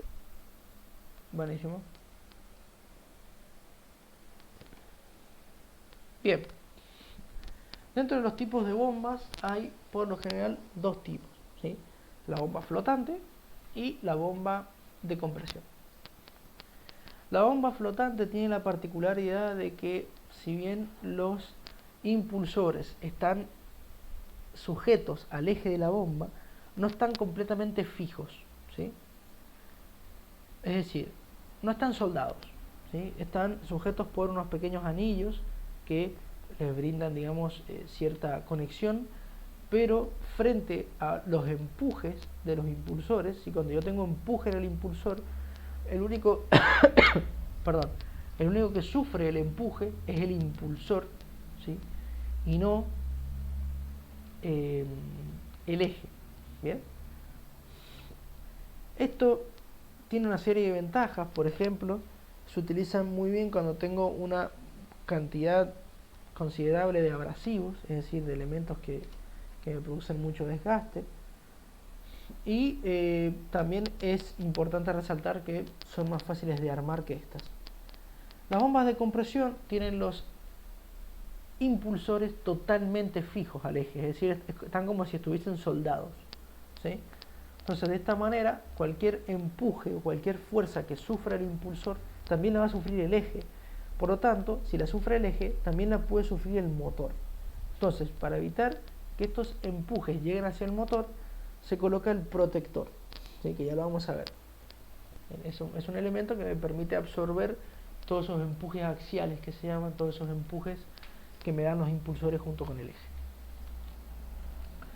Se puede utilizar en casos, por ejemplo, en donde tengo muchas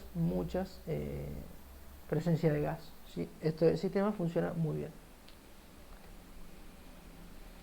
Luego teníamos el intake, ¿sí? Y ahora otra de las etapas de la instalación. El intake es solamente el ingreso por el cual es lo que se llama la succión, es el lugar por donde ingresa el fluido de producción, ¿sí? Además tiene un pequeño eje que me permite vincular el eje de la bomba con el eje del protector y a su vez el eje del motor. Y también tenemos un separador de gas. ¿Para qué sirve el separador de gas? Bueno, obviamente para evitar que el gas ingrese a la bomba. ¿Qué pasa si el gas ingresa a la bomba?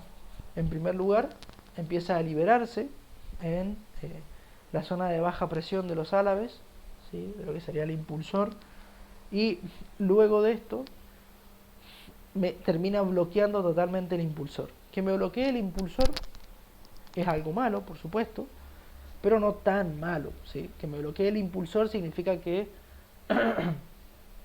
lo único que ha hecho es limitarme un poco el caudal de producción. El problema es, o sea, cuando me bloquea, perdón, no todo el impulsor, sino un pequeño álabe del impulsor. El tema es cuando me bloquea todo el impulsor.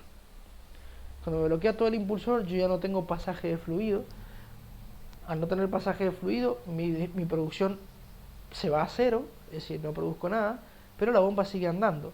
Al no producir nada, el motor no se refrigera y al no refrigerarse, el motor se funde. Entonces, por presencia de gas excesiva, ¿sí?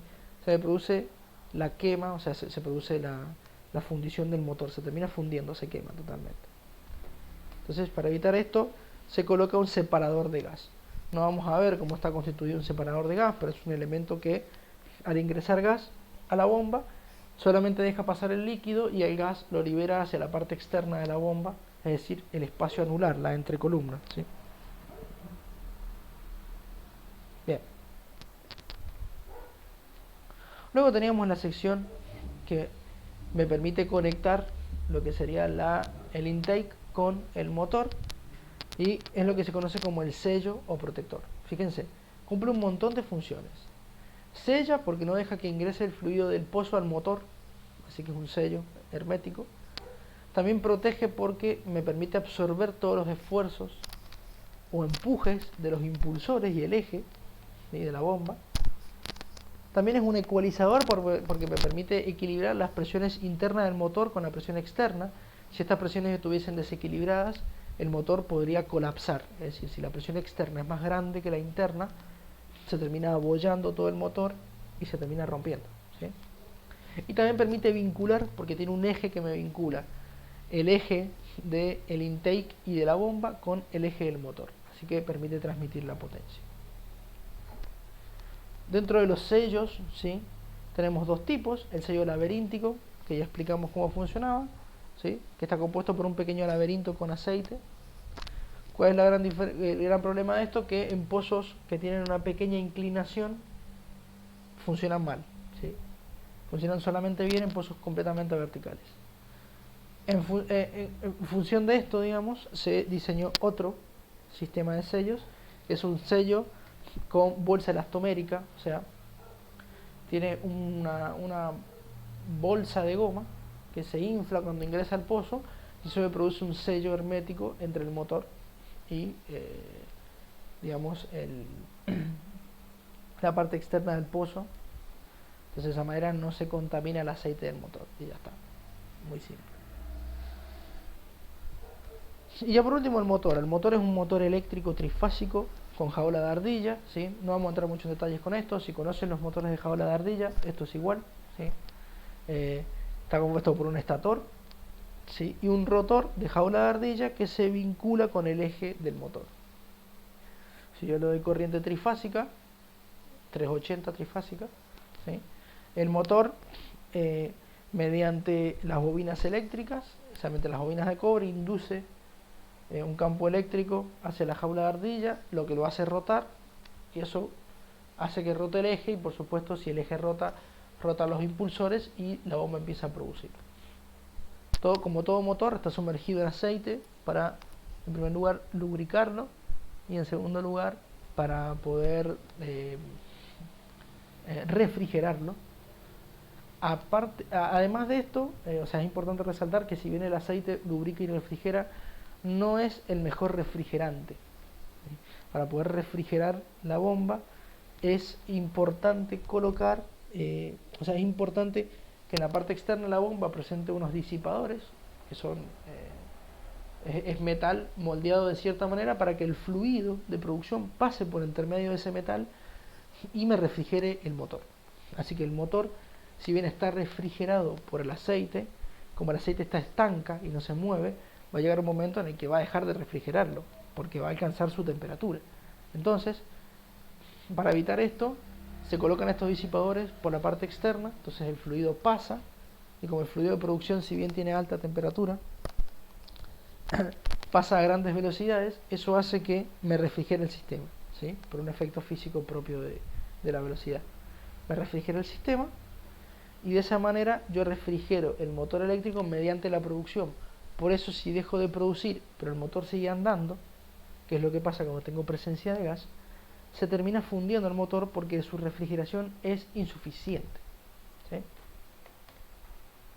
Y bueno, ya lo último que habíamos visto eran los cables. Fijémonos, son cables trifilares, es decir, tiene 3 conductores de cobre que están recubiertos por material aislante, y una vez que están aislados se recubren por una malla metálica que les brinda una cierta resistencia mecánica, es decir, resistencia frente a los golpes, resistencia frente a cualquier rozamiento, etcétera, etcétera. Pueden ser planos como pueden ser circulares, eso depende de la instalación. Los circulares son más resistentes, pero presentan se inducen corrientes parásitas entre sí, tampoco vamos a entrar mucho en detalle con esto, lo que aumenta un poco su temperatura y pierde un poco de corriente, ¿sí? Si veo que es muy importante el tema de la corriente, bueno, puedo utilizar uno plano, pero hay que tener en cuenta que resiste menos que el circular. Bien, y eso es todo respecto de bombas electrosumergibles. No sé si tienen alguna duda, algo que me quieran preguntar, lo que sea, ¿eh?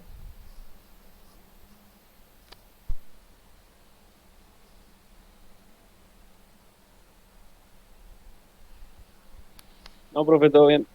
Buenísimo.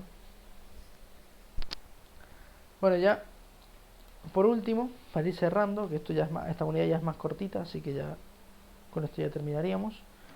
La bomba PCP, ¿sí? Que es otro tipo de sistema de producción. La bomba PCP recibe el nombre por sus siglas en inglés, ¿sí? Que significa bombeo por cavidades progresivas o bomba por cavidades progresivas. Si vemos el cuadrito de eficiencia de los sistemas, vamos a ver que el PCP es el sistema más eficiente, es decir, que para una misma cantidad de energía que yo le entrego a todos los sistemas, el PCP es el sistema que me entrega la mayor producción respecto a los demás, ¿sí? Es decir, obtengo una mayor producción por la misma cantidad de energía que con el resto. Fíjense que acá también está el bombeo mecánico, como les decía, y el electrosumergible, que si bien no tiene una muy buena eficiencia, sigue siendo, o sea, si bien está en el medio, perdón, su eficiencia no es tan mala como parece, ¿sí? Aún así, no es la más eficiente de todas. La bomba PCP está compuesta por, al igual que a ver, no es igual, pero al igual que básicamente cualquier bomba tipo centrífuga, por dos elementos, un rotor y un estator, ¿sí? Si bien se parece a una bomba centrífuga, como acabo de mencionar, tiene un rotor y un estator, la bomba PCP no es una bomba centrífuga, es una bomba de desplazamiento positivo. Es decir, si bien constructivamente se parece a una bomba centrífuga, es decir, una bomba que da vueltas, como la bomba electrosumergible, que es una bomba centrífuga, físicamente se comporta como la bomba de bombeo mecánico, es decir, una bomba de desplazamiento positivo, una bomba que sube y baja, ¿sí? Una bomba de pistón. Entonces es una bomba un poco compleja, ¿sí? Pero que todo esto se resuelve matemáticamente mediante el examen de su geometría. Como les repetí en la clase anterior, nosotros no entramos en detalles de geometría de bombas y demás porque es demasiado elaborado, ¿sí? No quiero entrar mucho en detalles respecto a eso. Pero, para que tengan una idea. Como dije, está compuesto por un rotor. Este rotor tiene una forma helicoidal, es decir, forma de hélice, ¿sí? Y está compuesto de acero cromado o acero pulido, ¿bien? Para evitar el rozamiento con el estator y que le produzca desgaste. Y el estator está compuesto en su parte externa por una camisa metálica. Esta camisa metálica es la que se acopla a la sarta de tubing. Y en su parte interna el estator posee, digamos, un estator de goma, un estator de elastómero que se llama, ¿sí?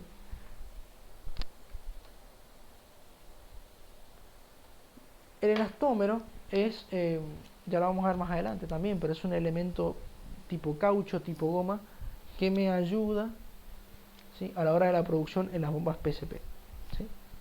Nada más. El elastómero y el rotor están constantemente en contacto, ¿bien? Es por eso que el rotor tiene que ser de un material pulido para que no me desgaste tanto al caucho o al elastómero del estator, ¿sí? ¿Se va a desgastar? Sí, se va a desgastar. ¿Por qué? Porque es una goma. O sea, la goma, si yo la rozo constantemente, por más que sea una superficie muy lisa, y se va a desgastar. Pero se desgastaría peor o mucho más si no fuese una superficie lisa. Bien.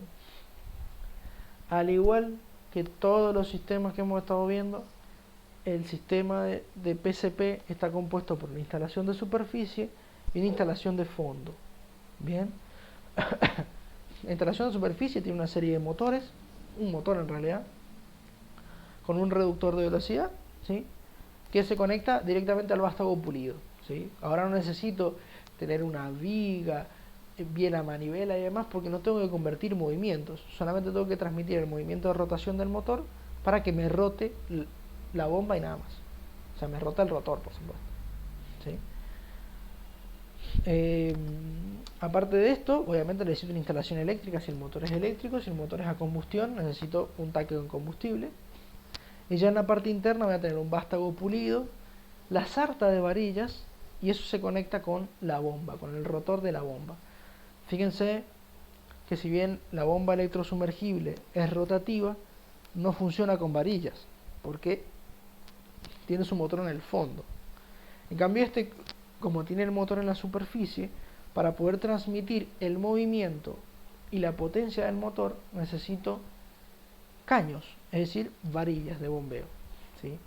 Recordemos, las varillas son macizas, por lo tanto requieren, digamos, no necesito preocuparme tanto por los esfuerzos. Aún así, cada varilla soporta una determinada cantidad de esfuerzos, ¿sí? Bien, algunas ventajas y limitaciones respecto a la bomba PCP. Ventajas: a ver, produce fluido de alta viscosidad, fue inventada para eso. Bien. Si tiene mayor cantidad de arenas, la bomba no sufre tanto como el resto, ya que no tiene tantos elementos mecánicos, ¿sí?, que se abran y se cierran, ¿sí? Ni siquiera tiene una válvula de ingreso, el fluido ingresa por la parte de abajo y ya está. Puede producir altos porcentajes de gas, si bien no es lo recomendado, pero si tengo mucho gas, no sufre ningún tipo de problema. La bomba no tiene taponamientos por gas, ¿sí?, cosa que los otros dos sistemas anteriores sí. Como no tiene válvulas, no se desgastan, no se traban, ¿sí? Buena resistencia a la abrasión, etcétera, etcétera, ¿sí? Tiene bajas probabilidades de formar emulsión debido a su baja velocidad de producción, ¿sí? Y algunas otras ventajas. En cuanto a las limitaciones o desventajas de la PCP, primero que nada, el caudal de producción. Como la bomba funciona a velocidades bajas, ya que a velocidades máximas su funcionamiento se ve, la eficiencia disminuye un montón, tiene que funcionar a velocidades bajas. Como funciona a velocidades bajas, su caudal de producción es bajo, ¿sí? Es bajo. Y después, bueno, la gran mayoría de algunos, digamos, problemas adicionales o limitaciones están muy ligadas al elastómero de la bomba, ¿sí?, al elastómero del estator. La goma está de caucho. Por ejemplo, no soporta altas temperaturas, ¿sí?, se deteriora. En caso de algunos gases como el digamos, dióxido de carbono, el ácido sulfídrico o algunos aromáticos, que son algunos compuestos que vienen con el petróleo, algunos compuestos químicos, el elastómero se hace bolsa, ¿sí?, el elastómero se rompe totalmente. Si trabaja con mucha presencia de gas o con fluido muy seco y no tiene mucha lubricación, se termina cuarteando y rompiendo entero, ¿sí? Entonces, bueno, eso también es una gran limitación. En cuanto al diseño y funcionamiento, a ver, esto habíamos visto un videito, que en el videito se veía mucho mejor, pero el funcionamiento es muy simple. Nosotros vamos a tener un estator que siempre va a tener un lóbulo más o una hélice más, digamos, que el rotor, siempre. Entonces esto va a formar lo que se llama una cavidad, ¿sí? A medida que el rotor va girando y va entrando en contacto con las paredes del estator, va formando estas cavidades que van a ir subiendo. Funciona como un sinfín, para que se den una idea, como un sacacorchos, es lo mismo. ¿Bien? Va a ir perdón, seguro los maté con el, si tienen auriculares los maté, pero perdón. Entonces, ¿qué pasa? El rotor va a ir girando, va a ir entrando en contacto con el estator y va a ir formando estas cavidades que van a ir subiendo. A medida que las cavidades suben, van adquiriendo cada vez más presión, y cuando el fluido sale de la bomba, ya tiene la presión suficiente como para poder subir por el tubing y subir hasta la superficie sin ningún tipo de problema. Bien, estas cavidades, ¿sí?, se llaman, bueno, a ver, ahí le he puesto cavidades estancas helicoidales, pero eso es cuando la cavidad está quieta. Pero si la cavidad empieza a moverse porque el rotor se mueve, son cavidades progresivas. Y es por eso que la bomba se llama bomba por cavidades progresivas, ¿sí?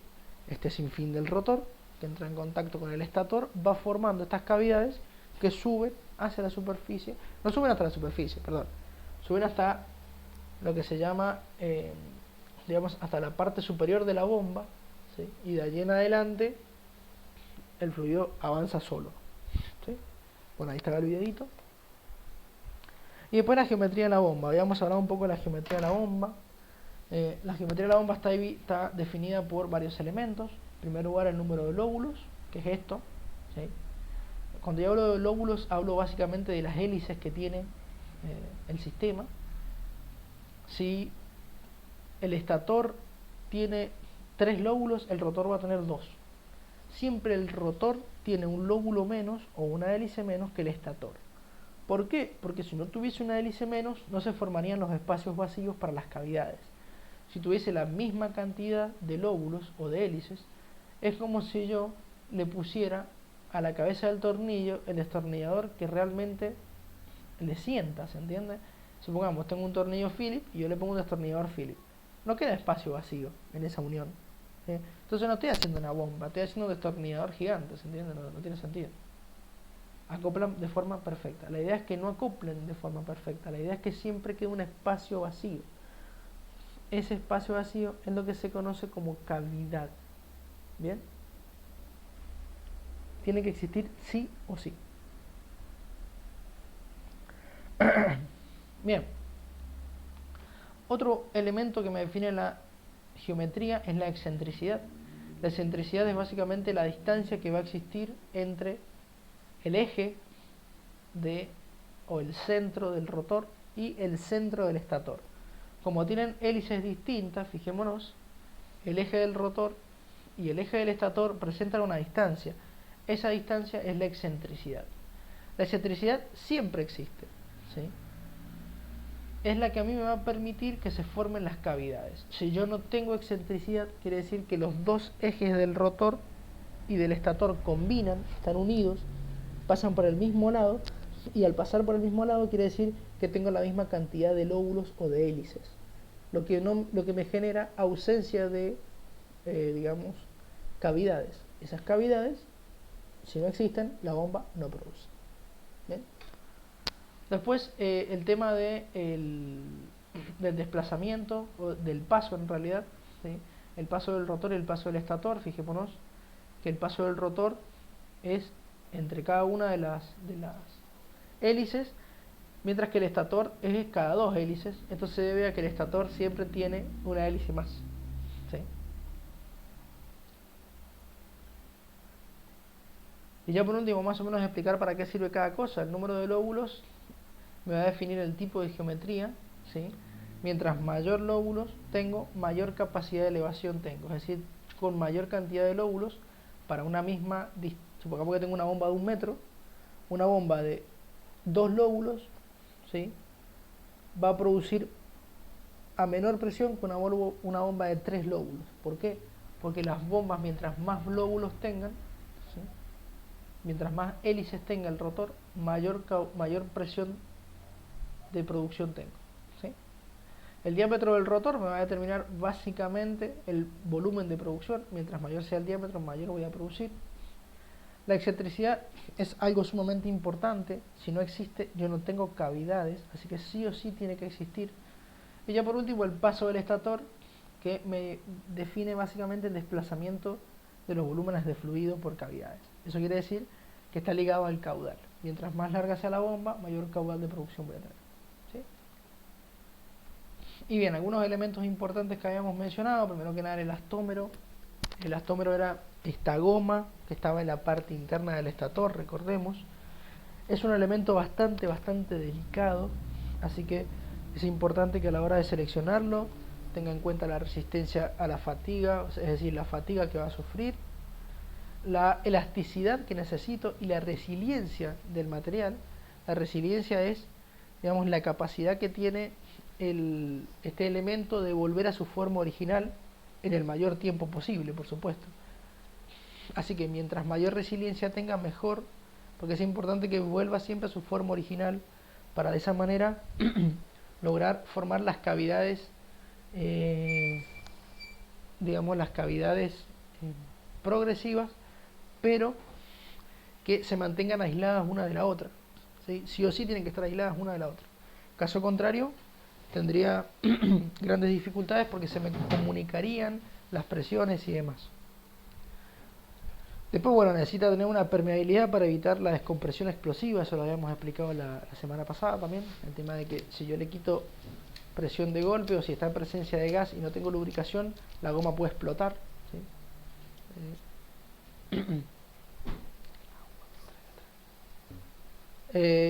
Bueno, y también el tema de la resistencia al corte, al desgarramiento, al desgaste y demás. Bien. Después teníamos los cabezales de rotación. Esto era básicamente el sistema de potencia que tenía el equipo PCP. Fíjense que no tiene nada que ver con una IV, ¿sí? Es mucho más simple. Es simplemente un motor que está unido a al vástago pulido o al reductor que está justo encima del vástago pulido mediante unas poleas y una correa y nada más, ¿sí? Es así de simple. Es más, a veces el reductor es sumamente muy chico, a veces ni se ocupa reductor, simplemente con la conversión de poleas es suficiente.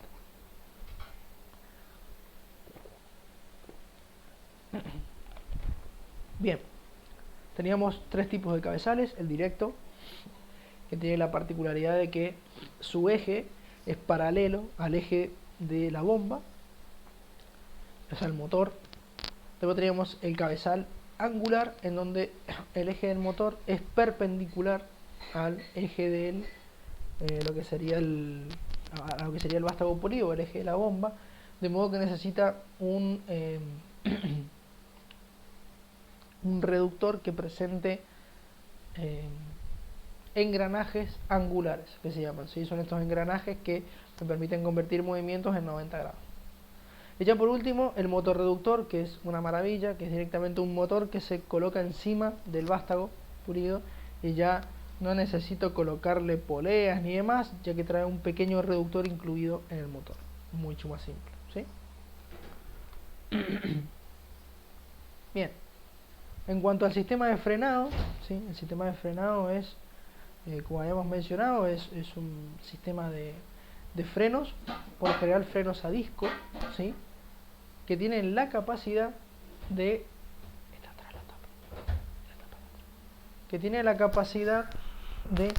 limitarme el backspin. El backspin es una especie de esfuerzo que me devuelve el tubing al estar anclado, ¿sí? Cuando yo paro el sistema. Al volverlo es necesario para evitar que la gente de la superficie corra riesgo cuando está trabajando. Es importante que exista este freno para poder frenar el backspin. Y ya por último, el ancla de torque que se coloca en el tubing, que es el elemento que a medida que va queriendo girar el tubing se agarra cada vez más el ancla y evita este frenado, ¿sí? Y evita este movimiento de rotación en el tubing. Es importante evitarlo porque, por ejemplo, se me pueden empezar a desenroscar los tubings, o lo peor que puede pasar es que se me empieza a moler el tubing, se me empieza a torcer entero, ¿sí? Eso es un gran problema. Pero bueno, gente, eso sería todo el repaso de hoy. No sé si tienen alguna duda, algo que quieran consultarme.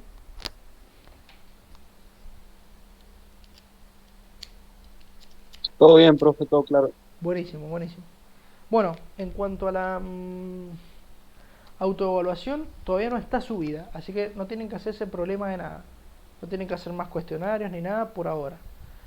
Si llego a subir, o sea, si llegan a subir la autoevaluación entre semanas, yo les voy a avisar: chicos, la autoevaluación ya está subida, la pueden hacer y les voy a pasar las fechas y demás, ¿sí? Pero por ahora solamente era un repaso para dejar un poco más en claro esto. Y bueno, nada más, eso sería todo por ahora. Cualquier cosa les aviso. Ok, profe, muchísimas gracias. Bueno, de nada, gente, nos estamos viendo la semana que viene. Chau, chau.